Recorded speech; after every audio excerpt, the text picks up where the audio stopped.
Welcome to our channel. Today we how to authorize a WD My Passport drive with WD Discovery. Easy tutorial step by step clearly.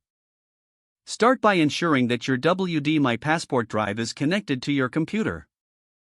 Locate the WD Discovery application on your computer. If you haven't installed WD Discovery yet, download it from the Western Digital website. Once installed, open the WD Discovery application. The software will automatically detect your connected WD My Passport drive. You may see a prompt to authorize the drive. Click on the Authorize button when the prompt appears. If you do not see the prompt, navigate to the drive settings within the app. Locate the option for authorization in the drive settings. Enter any required credentials, such as your WD account information. Follow the on-screen instructions to complete the authorization process.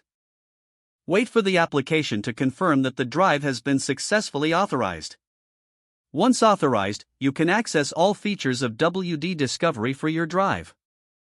You can now manage your files, backup data, and explore additional tools. Close the application when you are finished using WD Discovery. Your WD My Passport drive is now fully authorized and ready for use.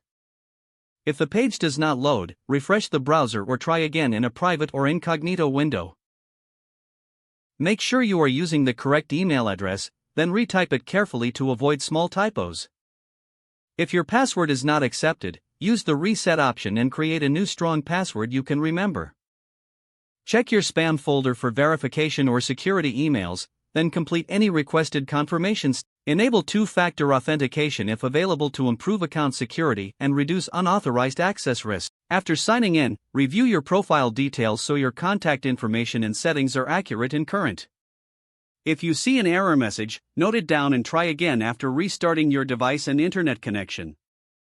Log out when you finish, especially on shared devices, to keep your account in payment. And if the page does not load, refresh the browser or try again in a private or incognito window. Make sure you are using the correct email address, then retype it carefully to avoid small typos. If your password is not accepted, use the reset option and create a new strong password you can remember. Check your spam folder for verification or security emails, then complete any requested confirmation steps.